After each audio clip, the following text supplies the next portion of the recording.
வணக்கம் நண்பர்களே. இன்று நாம் நினைவு கூறும் புனிதர் தூய அகஸ்டின். இங்கிலாந்து நாட்டிற்கு நற்செய்தியை கொண்டு சென்ற அர்ப்பணிப்பு மிக்க இறைப்பணியாளர். ரோமையில் பிறந்து வளர்ந்த அகஸ்டின் தூய ஆண்ட்ரூ துறவுற மடத்தின் தலைவராக பணியாற்றினார். தூய ஆண்ட்ரூ துறவு மடத்தின் தலைவராக இருந்தார். ஒரு நாள் திரு தந்தை முதலாம் கிரெகோரியார், நீங்கள் இங்கிலாந்து சென்று நற்செய்தி அறிவிக்க வேண்டும் என்று அழைத்தார். தொடக்கத்தில் பயந்தாலும் அதை இறைவனின் அழைப்பாக ஏற்றுக்கொண்டார் அகஸ்டின்.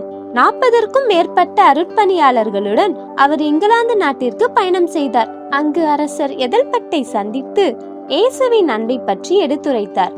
அவரது வார்த்தைகளாலும் அவரது வாழ்க்கை சாட்சியாலும் அரசர் உட்பட ஏராளமான மக்கள் மனமாற்றம் அடைந்தார்கள். பல கோவில்கள் கிறிஸ்துவ ஆலயங்களாக மாற்றப்பட்டன.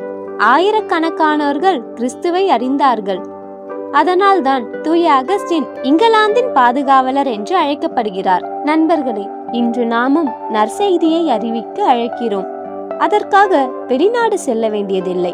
நம்முடைய வீடு, நண்பர்கள், வேலையிடம், அங்கேயே நாம் நல்ல செய்திகளால் இயேசுவை அறிவிக்கலாம்.